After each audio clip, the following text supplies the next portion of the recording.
ഇത് നമ്മൾ കാണാൻ പോണത് ഒരു special day in my life video ആണ്.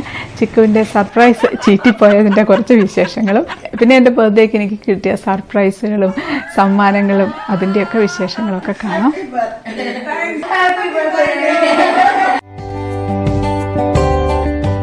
അപ്പോൾ ഇന്ന് എൻ്റെ ബർത്ത്ഡേ ആണ്. അപ്പോൾ ഇന്ന് രാവിലെ തന്നെ ചിക്കും ഫ്രണ്ടും കൂടെ എന്നോട് പറയാതെ സർപ്രൈസ് ആക്കിയിട്ട് വരാനിരിക്കുകയാണ്. പക്ഷെ ഞാനത് നേരത്തെ അറിഞ്ഞു കേട്ടോ. ചിക്കു സൈത്തറിനോട് പറഞ്ഞിട്ടായിരുന്നു. സൈത്തറിൻ നല്ല പറഞ്ഞു, ഞാൻ വേറെ വഴിക്കാണ് അറിഞ്ഞത്. അപ്പോൾ അറിഞ്ഞു പോയി. ഇനിയിപ്പോൾ ഒന്നും ചെയ്യാനില്ല. ഇപ്പം ചിക്കുവിനെ സന്തോഷിപ്പിക്കാനായിട്ട് സർപ്രൈസ് അഭിനയിക്കാനൊന്നും എനിക്ക് പറ്റില്ല. കാരണം അവളെ കാണുമ്പോൾ തന്നെ എനിക്ക് ചിരി വരും. അപ്പോൾ ഞങ്ങൾ രാവിലെ അവരെ കൂട്ടാനായിട്ട് പോകാനാണ്. പുലർച്ചെ 5:45 ആകുമ്പോഴത്തേക്കും ബസ് എത്തും. അപ്പോൾ ഞങ്ങളൊരു 5:15 കഴിഞ്ഞ് ഒക്കെ ആയപ്പോഴത്തേക്ക് തന്നെ ഞങ്ങൾ ഇറങ്ങി. അപ്പോൾ അവള് സൈത്തറിനോട് പറഞ്ഞത് ഞാൻ ഉറങ്ങി കിടക്കുമ്പോൾ അറിയാതെ വരണം കൂട്ടാനായിട്ടെന്നൊക്കെയാണ്. അപ്പോൾ ഇത് അറിഞ്ഞു കഴിഞ്ഞപ്പോൾ ഞാൻ സൈത്തറിനോട് പറഞ്ഞു ഞാനും വരാം, എന്നിട്ട് അവിടെ നിന്ന് നമുക്ക് അവരെ സർപ്രൈസ് ആക്കാന്നൊക്കെ പറഞ്ഞിട്ട് ഞങ്ങൾ പോവുകയാണ്. പാവൻ ചിക്കു ഒരുപാട് പ്ലാനിങ്ങിലൊക്കെ ആയിരുന്നു കേട്ടോ. വീട്ടിൽ വന്ന് എന്നെ സർപ്രൈസ് ആക്കി ഹാപ്പി ബർത്ത്ഡേ പറയണമെന്നോ അങ്ങനെ എന്തൊക്കെയോ ഒരു പ്ലാനിങ് ഒക്കെ ഉണ്ടായിരുന്നു. അതൊക്കെ സൈത്തറിനോട് പറഞ്ഞു. സൈത്തറിനും കൂടെ അവളെ സപ്പോർട്ട് ചെയ്യുന്നുണ്ടായിരുന്നു. എന്തായാലും എല്ലാം പൊട്ടി പാളീസായി. അപ്പോൾ നമ്മളത് അവിടെ തമ്പാനൂർ എത്തിയിട്ടുണ്ട്. ഇവിടെയാണ് ഇപ്പോൾ ബസ് വരുന്നത്. ബസ് വന്നിട്ടില്ല കേട്ടോ. അപ്പോൾ വരുന്നുണ്ട്, എത്തിയപ്പോൾ തന്നെ വരുന്നുണ്ട്. ബാക്കിൽ കൂടെ ഞങ്ങൾ കാണുന്നുണ്ട്.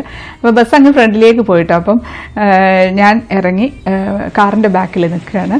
അപ്പോൾ ചിക്കും ഫ്രണ്ടും കൂടെ വരുന്ന സമയത്ത് സർപ്രൈസ് ആക്കാമല്ലോ. ഇറങ്ങാത്ത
അപ്പോൾ ഇതാണ് ചിക്കുവിൻ്റെ ഫ്രണ്ട്. പേര് ശ്രീലക്ഷ്മി എന്ന് തന്നെയാണ് കേട്ടോ. ഇവർ രണ്ടുപേരും ഒരുമിച്ചാണ്, ഒരു ക്ലാസ്സിലാണ്, ഒരു റൂമിലാണ്. ഇവർ രണ്ടുപേരും മാത്രമല്ല ശ്രീലക്ഷ്മിമാര്, 2 ശ്രീലക്ഷ്മിമാരും കൂടി ഉണ്ടാകും. അങ്ങനെ 4 ശ്രീലക്ഷ്മിമാരാണ് ഒരു റൂമിലുള്ളത്. അപ്പോൾ ആരെങ്കിലും വന്ന് ശ്രീലക്ഷ്മി എന്ന് വിളിച്ചു കഴിഞ്ഞാൽ 4 പേരും കൂടെ തിരിഞ്ഞു നോക്കും. അപ്പൊ അങ്ങനെ ഒരു പ്രശ്നം ആയപ്പോഴാണ് ഇവര് വിളിക്കാനായിട്ട് വേറെ പേരുകളൊക്കെ ഇട്ട്. അപ്പൊ ഈ ശ്രീലക്ഷ്മിനെ ഇവരെല്ലാരും അപ്പു എന്നാണ് വിളിക്കുന്നത്. ഇവര് തന്നെ ഇട്ട പേരാട്ടോ. അപ്പൊ ചിക്കു, അപ്പു, മീനു, ഉണ്ണി, അങ്ങനെ 4 ശ്രീലക്ഷ്മിമാരാണ്. അപ്പൊ ഞാനിപ്പോ ശ്രീലക്ഷ്മി എന്ന് പറയുന്നില്ല, ചിക്കു, അപ്പു എന്നേ പറയുന്നുള്ളൂ. അപ്പുവിന്റെ സ്ഥലം ദുബായിലാണ് കേട്ടോ. അച്ഛനും അമ്മയൊക്കെ അവിടെയാണ് ഉള്ളത്. അപ്പം 2-3 ദിവസം ലീവ് കിട്ടിയ സമയത്ത് അപ്പുവിനെയും കൂട്ടി വന്നതാണ് അവള്. അപ്പൊ ഇതാ നമ്മള് വീട്ടിലെത്തി. അപ്പൊ അമ്മേനോട് പറഞ്ഞിട്ടില്ല കേട്ടോ. പാവം സർപ്രൈസ് ആക്കാൻ വന്നിട്ട് ആരെങ്കിലും ഒന്ന് സർപ്രൈസ് ആക്കണ്ടേ. അപ്പൊ അങ്ങനെ പറഞ്ഞപ്പോ പിന്നെ അവൾക്ക് കുറച്ച് സമാധാനമായിട്ടിരിക്കുകയാണ്. അപ്പൊ അമ്മമ്മ എന്നെ സർപ്രൈസ് ആക്കാനായിട്ടാണ് ഇപ്പൊ ഇനി പോകുന്നത്. അപ്പൊ ഞങ്ങള് രാവിലെ പോകുന്ന സമയത്ത് അമ്മ എണീറ്റിട്ടുണ്ടായിരുന്നില്ല. ഞങ്ങൾ ഇവിടെ അകത്തെ റൂമിലേക്കാക്കി കുളിക്കാനൊക്കെ ആയിട്ട് അങ്ങ് പറഞ്ഞു. അതെല്ലാം കഴിഞ്ഞ് പതുക്കെ ഇറങ്ങി വന്നാൽ മതി എന്ന് പറഞ്ഞു.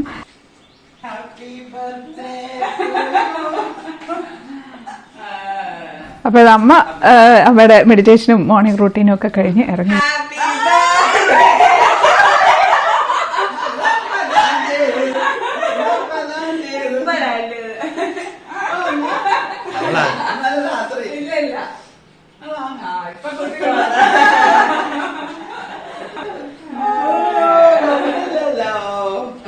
അവളധികം കെട്ടിപ്പിടിക്കണ്ട.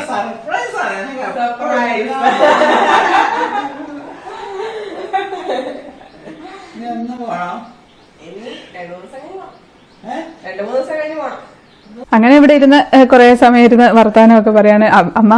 അമ്മ ചിക്കുവിനോട് കുളിക്കാനൊക്കെ പോകാൻ പറയണ്ട. അപ്പു വിളിച്ചോണ്ടിരിക്കുവല്ലേ. അപ്പുവിനെയും കൂടെ കണ്ട് സർപ്രൈസ് ആവട്ടെ, അത് കണ്ടിട്ട് പോവാന്നും പറഞ്ഞിരിക്കുകയാണ്. 2 പേർക്കും അത്ര സുഖമില്ല, നല്ല കോൾഡ് ഉണ്ട്. അപ്പുവിനും ഉണ്ട്, ചിക്കുവിനും ഉണ്ട്. ചിക്കുവിനാണ് കുറച്ച് കൂടുതൽ. അപ്പൊ അതുകൊണ്ട് തലവേദനയൊക്കെ ഉണ്ട്. അത്ര നല്ല ടയേർഡായിട്ടാണ് ഇരിക്കുന്നത്.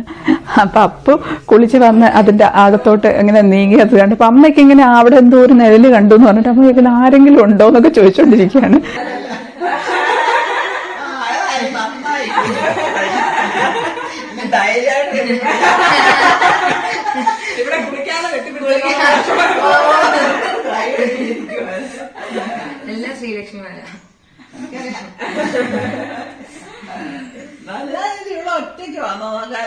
അപ്പോൾ ചിക്കുനും ഫ്രണ്ട്സിനും ഒക്കെ അവിടെയുള്ള കുട്ടികളൊക്കെ അവിടെ ഇങ്ങനെ ഹോസ്റ്റലിൽ ഒരു ആസിഡ് ഫ്ലൈ ഉണ്ട്, എന്തോ ഒരു ഇൻസെക്റ്റ് ആണ് അത്. കുത്തി കഴിഞ്ഞിട്ടുണ്ടെങ്കിൽ കുട്ടികളെ മുഖത്തൊക്കെ ഇങ്ങനെ പൊള്ളിയതുപോലെയായിട്ട് നല്ല ഡാർക്ക് കളറൊക്കെ വന്നിട്ടുണ്ട്. ഇവരുടെ എല്ലാവരുടെ മുഖത്തും ഉണ്ട്.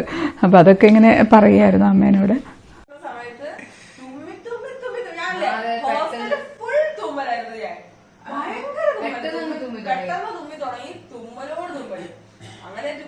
അങ്ങനെ ചിക്കു കുളിക്കാനായിട്ട് പോയി. പിന്നെ ഞാൻ ബ്രേക്ക്ഫാസ്റ്റ് ഒക്കെ റെഡിയാക്കിയത് അമ്മയ്ക്ക് ബ്രേക്ക്ഫാസ്റ്റ് കൊടുക്കുകയാണ്. ഇടിയപ്പവും കടലക്കറിയാണ്. ഞങ്ങൾ ഇപ്പോൾ ഇവർ വരുന്ന കാര്യം ഞാൻ ഇന്നലെ രാത്രിയാണ് അറിയുന്നത്. അപ്പോൾ അതുകൊണ്ട് പിന്നെ എനിക്കൊന്നും ഉണ്ടാക്കാനൊന്നും പറ്റില്ലല്ലോ, ഞങ്ങളുടെ സാധാരണ നോർമൽ ഫുഡേ പറ്റുള്ളൂ. അപ്പോൾ അതുകൊണ്ട് ഇന്നലെ രാത്രി ഞങ്ങൾ സിറ്റി പോയിട്ടുണ്ടായിരുന്നു. അപ്പോൾ തിരിച്ചു വരുന്ന സമയത്ത് ഞങ്ങൾ കൊത്തുപൊറാട്ടയും ചിക്കൻ നൂഡിൽസും വാങ്ങിച്ചുകൊണ്ട് വന്നു. കാരണം ഇവർക്ക് നോണാണ് വേണ്ടത് മെയിനായിട്ട്. അപ്പോൾ പിന്നെ ഇതാകുമ്പോൾ അവർക്ക് സന്തോഷമാവുമല്ലോ എന്ന് വിചാരിച്ചു. ഇല്ലാന്നുണ്ടെങ്കിൽ ചിക്കു വരുമ്പോൾ മിക്കവാറും ഞാൻ അപ്പവും ചിക്കൻ കറി ആയിരിക്കും ഉണ്ടാക്കുക. പിന്നെ ചിക്കു കുളിച്ച് വന്ന് ഞങ്ങളെല്ലാവരും കൂടെ ബ്രേക്ക്ഫാസ്റ്റ് കഴിക്കുകയാണ്. അങ്ങനെ ഞങ്ങൾ ബ്രേക്ക്ഫാസ്റ്റ് ഒക്കെ കഴിഞ്ഞു. ബ്രേക്ക്ഫാസ്റ്റ് കഴിഞ്ഞ് കഴിയുമ്പോൾ അമ്മ കുറച്ച് സമയം മുറ്റത്ത് കൂടി ഇങ്ങനെ അങ്ങോട്ടും ഇങ്ങോട്ടും നടക്കൂട്ടോ, ഒരു എക്സർസൈസിന് വേണ്ടിയിട്ട്. പിന്നെ ബ്രേക്ക്ഫാസ്റ്റ് എല്ലാം കഴിഞ്ഞപ്പോൾ ചിക്കുവും അപ്പവും എഴുതാനുണ്ട്, ഒരുപാട് റെക്കോർഡ് എഴുതാനുണ്ട്, കുറേ എന്തൊക്കെയോ പണിയുണ്ടെന്നൊക്കെ പറഞ്ഞിട്ടാണ് വന്നിട്ടുള്ളത്. അപ്പോൾ ഡൈനിങ് ടേബിളിൽ തന്നെ രണ്ടുപേരും ഇരുന്ന് എഴുതുവാണ്. ഇപ്പം ഉച്ചയായി. അമ്മ ചിക്കനൊന്നും കഴിക്കില്ല കേട്ടോ. അപ്പോൾ അതുകൊണ്ട് അമ്മയ്ക്ക് കുറച്ച് ചോറും മീൻകറിയും തോരനും ഒക്കെ ഉണ്ടാക്കിയിട്ടുണ്ടായിരുന്നു. എനിക്ക് നല്ല സുഖമില്ലായിരുന്നു കേട്ടോ കുറച്ച് ദിവസമായിട്ട്. ഞാനൊരു സ്പെഷ്യൽ പിസ്സ ഉണ്ടാക്കി, വീഡിയോ ഒക്കെ എടുത്തിട്ടുണ്ട്, ഉടനെ തന്നെ അപ്ലോഡ് ചെയ്യാം. നല്ല ടേസ്റ്റി ആയിട്ടുള്ള ഒരു പിസ്സയാണ്. പക്ഷേ അത് കഴിഞ്ഞപ്പോഴത്തേക്കും ഞാൻ സൈഡായി. എനിക്ക് നല്ല കൈക്ക് പ്രശ്നം വന്നു. ഇപ്പോൾ വേദനയൊക്കെ മാറി. പക്ഷേ ഇത് വേദന മാറിക്കഴിഞ്ഞാലും കൈക്ക് ആ ഒരു ശക്തി കിട്ടില്ല പഴയതുപോലെ. അപ്പോൾ അതിന് കുറച്ച് സമയം എടുക്കും. പക്ഷെ ഒരു വിഷമം മാത്രമേ ഉള്ളൂ. ഒരുപാട് പേര് പല റെസിപ്പികളും ആവശ്യപ്പെട്ടിട്ടുണ്ടായിരുന്നു ഈദിന് വേണ്ടിയിട്ടും അതിന് മുമ്പ് ഈസ്റ്ററിന് വേണ്ടിയിട്ടൊക്കെ. ആ സമയത്തൊന്നും എനിക്ക് വയ്യായിരുന്നു. അപ്പോൾ അതൊന്നും എനിക്ക് ഇടാനായിട്ട് പറ്റിയില്ല. വിഷുവിൻ്റെ സമയത്ത് വിഷുവിൻ്റെ വ്ളോഗ് ഒന്നും എടുക്കാൻ പറ്റിയില്ല. ആ സമയത്തൊന്നും സുഖമില്ലാതിരിക്കുകയായിരുന്നു. അപ്പോൾ ആ ഒരു വിഷമം മാത്രമേ ഉള്ളൂ, വേറെ കുഴപ്പമൊന്നുമില്ല. പിന്നെ ഓവർ സ്ട്രെയിൻ ചെയ്യാൻ പറ്റില്ല. അപ്പോൾ അതുകൊണ്ട് ഞങ്ങൾ ബിരിയാണിയും ചിക്കൻ 65 ആട്ടോ വാങ്ങിച്ചിട്ടുള്ളത്. അപ്പോൾ വൈകുന്നേരം ആയപ്പോൾ സൈത്താട്ടൻ കേക്ക് വാങ്ങിച്ചുകൊണ്ട് വന്നു കേട്ടോ. കേക്ക് ഉണ്ടാക്കാൻ പറ്റിയില്ലല്ലോ. അപ്പോൾ കേക്കൊന്നും വേണ്ടെന്നൊക്കെ വിചാരിച്ചിരുന്നതാണ്. അപ്പോൾ പിന്നെ മക്കൾ വന്നതല്ലേ, അപ്പോൾ പിന്നെ എന്തായാലും അവർക്ക് ഇഷ്ടപ്പെട്ട ചോക്ലേറ്റ് കേക്ക് അങ്ങ് വാങ്ങിക്കാമെന്ന് വിചാരിച്ചു. ഇനിയിപ്പം കേക്ക് കട്ട് ചെയ്യാൻ പോവാണ്.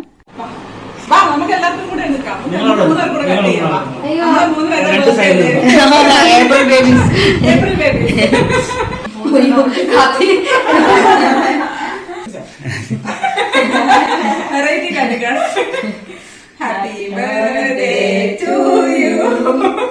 Happy birthday to you. Happy birthday. മോഹത്തേക്ക് വരുന്നുണ്ടോ? Happy birthday to you. To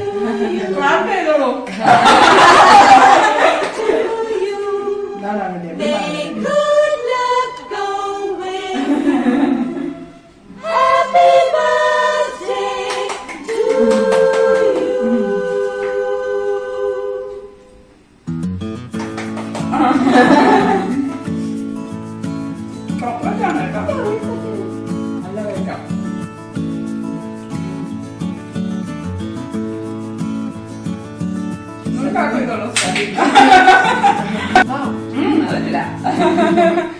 Happy birthday. Thank you. Happy birthday.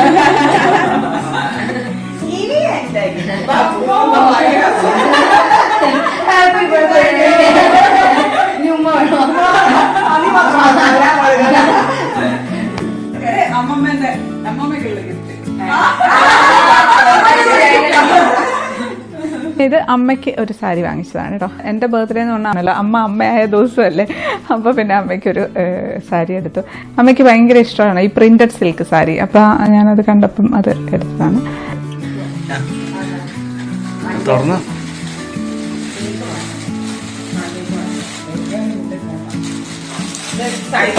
അറിയില്ല, ഞാൻ വാങ്ങിയിട്ടുണ്ടായിരുന്നു. പൈസ ഏതാ വാങ്ങിച്ചത്?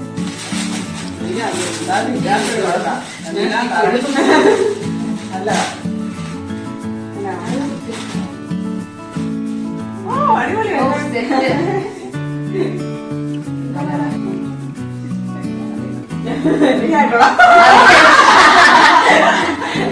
അതാണ്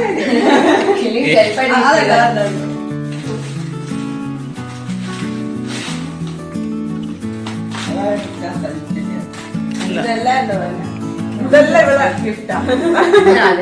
ഹായ് അടിപൊളി കളർ പക്ഷെ ഗോൾഡൻ കളർ കൂടുതലാണ് റോസ് കളർ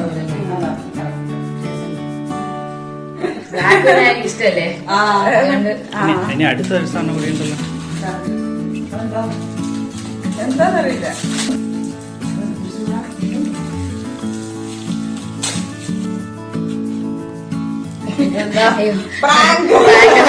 അല്ല അടിപൊളി മോതിരം.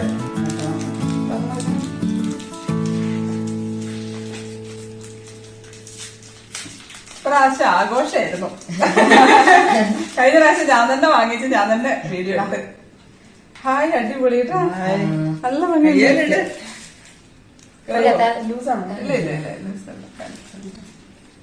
അടിപൊളി. ഫാൻ ഇടാൻ പറ്റില്ല. ഇല്ല ഇല്ല ഇല്ല ഫാൻ ഇടാനായിട്ടില്ല. ചെറിയൊരു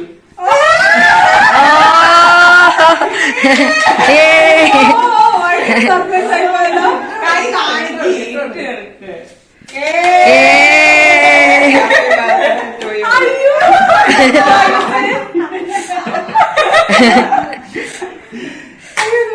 എന്നോട് പറയും ഞാൻ എന്റെ വാങ്ങിച്ചാൽ ഇഷ്ടപ്പെടില്ല, അതുകൊണ്ട് ഞാൻ വാങ്ങിക്കാത്ത ഒന്നും പറയുന്നില്ല. Thank you. കേൾക്കുന്നില്ല കഷ്ണം കേക്ക് സർപ്രൈസ് ആയിരുന്നല്ലേ. സർപ്രൈസിന്റെ മേളാണ്. Thank U.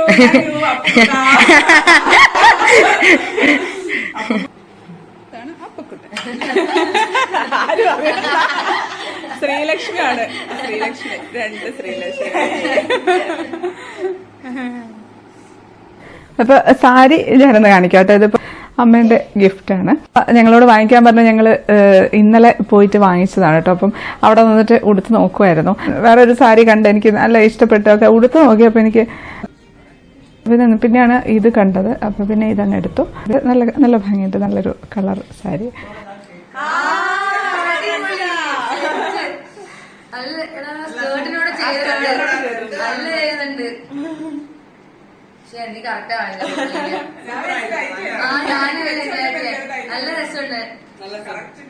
അപ്പൊ അതായിരുന്നു ബർത്ത്ഡേ വിശേഷങ്ങൾ. ഒരുപാട് പേര് നമ്മുടെ ചിക്കൂസ് ആൻഡ് ഫാമിലി ഫേസ്ബുക്ക് ഗ്രൂപ്പിൽ ബർത്ത്ഡേ വിഷസ് അറിയിച്ചുകൊണ്ടുള്ള പോസ്റ്റുകൾ ഇട്ടിട്ടുണ്ടായിരുന്നു. പിന്നെ യൂട്യൂബിലാണെങ്കിലും ഒരുപാട് പേര് ബർത്ത്ഡേ വിഷ് ചെയ്തു. എല്ലാവർക്കും ഒരുപാട് നന്ദി, മറക്കാൻ കഴിയില്ല ഒരിക്കലും. Thank you so much. പിന്നെ ആദ്യമായിട്ടാണ് എനിക്ക് ഇത്രയധികം സമ്മാനങ്ങളും ബർത്ത്ഡേക്കൊക്കെ കിട്ടുന്നത്. കഴിഞ്ഞ ബർത്ത്ഡേ കിട്ടിയ വ്ളോഗിൽ ഞാൻ സ്വന്തമായിട്ട് ഗിഫ്റ്റ് വാങ്ങിച്ചതും ആഘോഷിച്ചതും ഒക്കെ വിശേഷങ്ങളൊക്കെ പറഞ്ഞിട്ട് അത് കണ്ട് ഒരുപാട് പേരാണ് എനിക്ക് മെസ്സേജുകളായിട്ട് ഇപ്പോഴും വരുന്നുണ്ട്. ആ ഒരു വീഡിയോ കണ്ടതിന് ശേഷം ഞാൻ എൻ്റെ ബർത്ത്ഡേ സ്വന്തമായിട്ട് ആഘോഷിക്കാൻ തുടങ്ങി. ഞാൻ എൻ്റെ ബർത്ത്ഡേക്ക് ഞാൻ ഗിഫ്റ്റ് വാങ്ങിച്ചു, എൻ്റെ ബർത്ത്ഡേ ഞാൻ ആഘോഷിച്ചു എന്നൊക്കെ പറഞ്ഞു. ഒരുപാട് സന്തോഷം. അങ്ങനെ തന്നെ ആയിരിക്കണം. കാരണം നമ്മളെ സന്തോഷിപ്പിക്കാൻ കിട്ടുന്ന ഒരു അവസരവും നമ്മൾ പാഴാക്കരുത്. പിന്നെ അതല്ലാതെ പുറത്തുനിന്ന് വേറെ സന്തോഷം വരുന്നുണ്ടെങ്കിൽ അത് ഒരു ഇരട്ടി മധുരമായിരിക്കും എന്നേ ഉള്ളൂ. ശരിക്കും ഈ ഒരു സന്തോഷമൊക്കെ കാണുമ്പോൾ എല്ലാവർക്കും ഒരു സന്തോഷമൊക്കെ തോന്നുന്നുണ്ടാവും അല്ലേ. അതേസമയത്ത് 2 ദിവസം മുമ്പുള്ള എന്നെ കാണുകയാണെന്നുണ്ടെങ്കിൽ ആ ഒരു സന്തോഷം ഒരിക്കലും ഉണ്ടാവില്ല. അതായിരുന്നു എൻ്റെ ഒരു അവസ്ഥ ഉണ്ടായിരുന്നത്. അതുകൊണ്ട് തന്നെ ഒന്നും ആഘോഷിക്കേണ്ട, ഒന്നും വേണ്ടാന്ന് ഞാൻ വിചാരിച്ചിരുന്ന, കാരണം പറ്റുന്നുണ്ടായിരുന്നില്ല. അതുകൊണ്ട് പക്ഷെ എല്ലാം മാറി മറിഞ്ഞു. അതാണല്ലേ ജീവിതം എന്ന് പറയുന്നത്. കുറെ സന്തോഷങ്ങളും കുറെ സങ്കടങ്ങളും ഒക്കെ ഒരുമിച്ച് ചേർന്നിട്ടുള്ള ഒന്ന്. സങ്കടം വരുന്ന സമയത്ത് ഒരുപാട് സങ്കടപ്പെടുകയും സന്തോഷം വരുന്ന സമയത്ത് ഒരുപാട് സന്തോഷിക്കുകയും ചെയ്യുന്ന ഒരാളായിരുന്നു കേട്ടോ ഞാൻ. പക്ഷെ ഇപ്പോൾ സങ്കടം വരുമ്പം കുറച്ച് സങ്കടപ്പെടുകയും സന്തോഷം വരുമ്പം ഒരുപാട് സന്തോഷിക്കുകയും ചെയ്യുന്ന ഒരാളായിട്ട് മാറി. അപ്പോൾ പലപ്പോഴും തോന്നിയിട്ടുണ്ട് കൂടുതൽ സന്തോഷിക്കാനുള്ള നിമിഷങ്ങൾ നമ്മുടെ ജീവിതത്തിലേക്ക് വരുന്നതായിട്ട്. അപ്പോൾ അതുകൊണ്ട് എല്ലാവരും ഹാപ്പി ആയിട്ടിരിക്കുക. സന്തോഷിക്കാനുള്ള നിമിഷങ്ങൾ കൂടുതലായിട്ട് നമ്മുടെ ജീവിതത്തിലേക്ക് വരട്ടെ. Stay happy, stay positive. By.